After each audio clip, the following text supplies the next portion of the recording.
Imagine if you had the power to teleport anywhere in the world in just 1 second. What would you do? The film Jumper is a mixture of action and science fiction, where this young man discovers that he has superpowers and then becomes pursued by a secret organization which wants to end his life. He ends up teaming up with another jumper when he discovers that he is now part of an ancient war. Before discovering his powers, David Rice lives his normal life in a rural town. David talks with his friend Millie, who is part of his class at school. He is in love with her, but he hasn't had the courage to say it yet. So he decides to get her a gift, and Millie really likes the gift. Mark, another schoolmate, takes the present from Millie's hand and throws it into a frozen lake. Upset by that, David goes to the lake to retrieve the present. His friend Millie tells him not to go there as it's too dangerous, but he continues. As he starts to walk across the frozen lake, the ice breaks and he falls into the water. Terrified to get out of there, David does not find the hole he fell through when he is suddenly teleported to the school library. Not understanding what happened, he leaves the library and goes home, all wet with the icy water of the lake. When he gets home, his father is nervous and wants to know why he is late. He has a difficult relationship with his father, and his mother passed away when David was still a child. David goes to his room and locks the door, but his father pushes the door hard and manages to enter, and at that moment, David teleports again. Then he realizes that he has great power, and that everything that happened was not by chance. Now, with this teleportation power, David decides to start his life over in another city. To better control his incredible powers, he starts practicing in city parks. So he decides to do a test, looking at pictures to try to teleport to these places. However, he discovers that he will only be able to go to places where he has already been, when he remembers that he has already been with his mother in the Empire State, and when he imagines it, he manages to teleport there. With little money, he decides to rob a bank, but he needs to be there to be able to teleport. So he goes to the bank, and making the excuse that he's going to the bathroom, he goes to the safe and looks at the place. That same night, he teleports to the bank and steals as much money as he can. David makes several teleports to the bank, filling several bags with money. The next day, the police are at the bank, and a specialized team is sent to investigate the robbery. Investigator Roland Cox introduces himself and asks for security camera footage and names of people who have been there in the past month.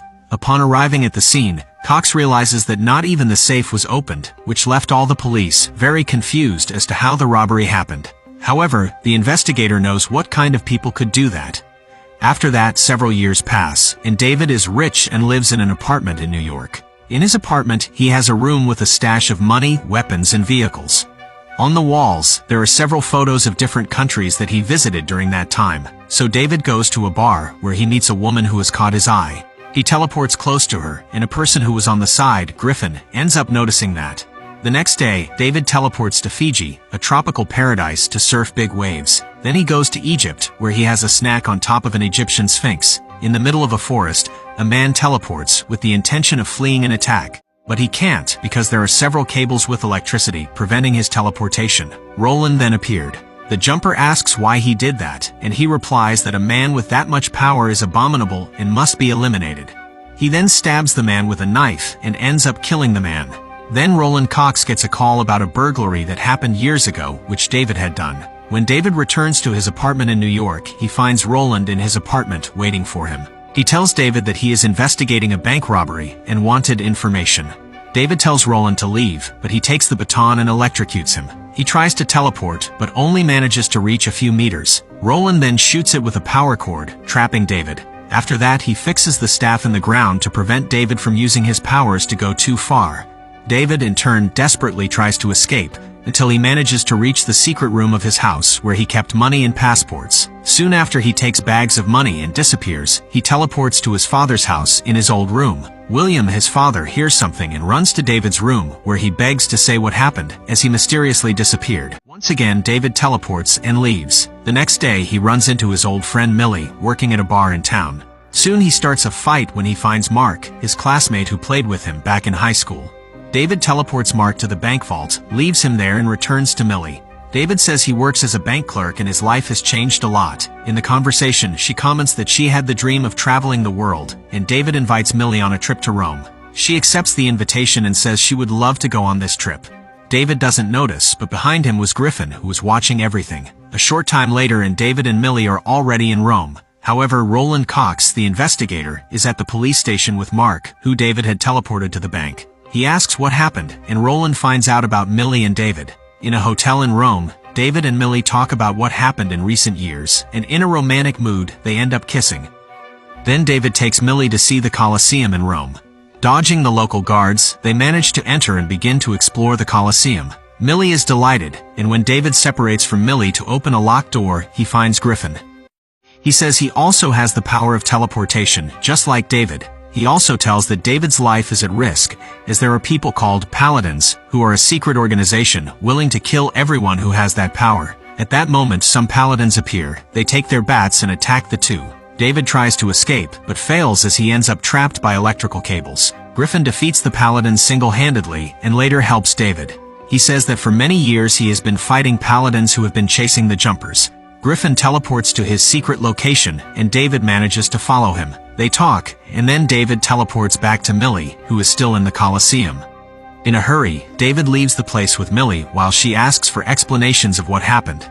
But he ends up having a surprise when he is arrested by the police for invading the Colosseum. At the police station, he says he's just a tourist who didn't know the rules and apologizes for what he did. The police do not release David, as they say they are waiting for a contact from the U.S. Embassy. Hoping to be released, a woman finds David. Her name is Mary. She is his mother, and she says she has little time to escape, as the Paladins would soon arrive. She gives the keys to the handcuffs and runs off. He goes after her but loses contact. Millie and David meet and head to the airport. He says they should split up. She is upset but leaves alone. Meanwhile, investigator Roland Cox goes to David's father's house and claims to be a police officer. However, William does not give many answers and says he has not heard from David for many years. He also says that his wife Mary abandoned the young man at just 5 years old.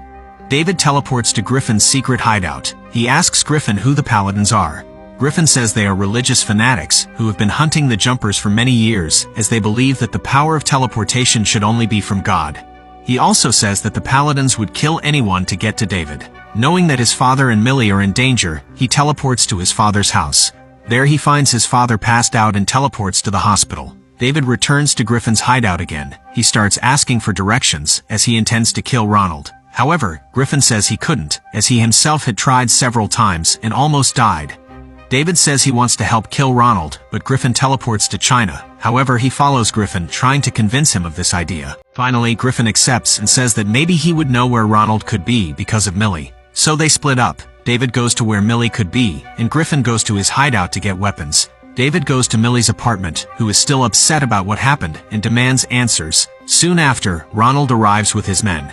David then reveals his powers to Millie, who is confused by what she is seeing. For the little time he still has to escape, David teleports Millie to Griffin's hideout. Upon entering the apartment, Ronald realizes that Millie is no longer there. However, he finds traces of David's teleportation. So he turns on a special machine to try to reopen David's teleportation portal, to know where he is. Griffin is angry to find Millie there. He says that the Paladins have a special machine and that taking Millie to the hideout was a big mistake, which could reveal the location to them. Seconds later, Roland appears through David's portal, so they hide, and as he hides, David sees a picture of his mother on the wall, along with the Paladins Griffin had investigated. David is hit by Ronald with an electrical cable and pinned to the wall. At that moment, Griffin appears and attacks Ronald. They have an incessant fight, where Griffin uses his abilities, while Ronald uses the Paladin's technology. Then Griffin manages to teleport Ronald to a deserted place. He returns by throwing a bus at Ronald, who manages to escape. Millie finds David trapped by cables and tries to free him, but Ronald returns to the hideout through Griffin and attacks them again. At that moment, Griffin appears with a flamethrower and fires at Ronald, who escapes through the open crack. Griffin follows Ronald, who end up going to Millie's apartment together. Millie releases David from the cables. After that, he explains everything to her, and Millie says she doesn't want to be part of it and go back to her normal life. Griffin manages to return to the scene, carrying the Paladin's machine. However, at that moment a cable comes out through the portal, capturing Millie. David will now have to save Millie's life, and Griffin starts preparing a bomb to kill the Paladins in the apartment. For not accepting Griffin's plan, the two start a fight, teleporting to various places in the world. After an intense fight, David gets Griffin's detonator and goes to Millie's apartment. When he was going to release Millie, who was tied up, he is attacked by the Paladins with several electrical cables. He struggles to teleport but fails. From so much effort, the apartment begins to fall apart, until he manages to teleport the entire apartment to the lake, where he discovered his powers. Some paladins drown in the lake, and David teleports Millie to the school library. Roland is still alive and reappears, so David teleports Ronald far away. After some time, David finds his mother's house. He is attended to by Mary's daughter, and David and his mother talk. She says that she is also a paladin, and that when he was 5 years old, she transported to protect David from paladins. After getting answers from his mother, David leaves and finds Millie, who has already been waiting for David. So David takes Millie's hand and they teleport to somewhere in the world. Imagine you could have the power to teleport anywhere in the world. What would you do? Leave it in the comments so we know. Follow our next videos. Thanks for watching. See you later.